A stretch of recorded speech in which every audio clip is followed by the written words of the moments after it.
এক বাবা এসে বললেন, উমরে ফারুক আমার ছেলে কথা শোনে না, বেয়াদব। উমরে ফারুক ছেলেরে ডাকলেন, বাবা তুমি তোমার আব্বাজানের কথা শোনো না, এটা তো কবিরা গুনাহ। ছেলে বলে, উমরে ফারুক সব দায় দায়িত্ব আল্লাহ ছেলে মেয়েদেরকে দিয়েছে, বাবা মাকে কোনো দায়িত্ব দেয় নাই? উমরে ফারুক বললেন, অবশ্যই দায়িত্ব দিয়েছে।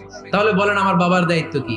উনি বললেন, প্রাইমারিলি প্রথমত 3 দায়িত্ব। পৃথিবীর প্রতিটি বাবার উচিত ছেলেদের মেয়েদের জন্য ভালো মায়ের ব্যবস্থা করা। 2 নম্বরে সুন্দর তার একটা নাম রেখে দেয়া। 3 নাম্বার তার আল্লাহর কিতাব শিক্ষা দেওয়া। এবার ছেলেকে আমার আব্বা 3টার একটাও করে নাই। এবার ওমরে ফারুক রেগে গেলেন, বাবার কাঁধে ধরলেন। ছেলে বলে, আমিরুল মুমিনিন, আমার মা নর্তকী, আমার মা মাজুসি, আমার মায়ের মধ্যে কোনো আদব কাদব নাই, সুন্দরী দেখে আমার মা রে বাবা বিয়ে করছে, আমার মায়ের কাছ থেকে জীবনে কিছু শিখি নাই। 2 নাম্বার সাম্মানি খানফাসা, আমার বাবা আমার নাম রেখেছে চামচিকা।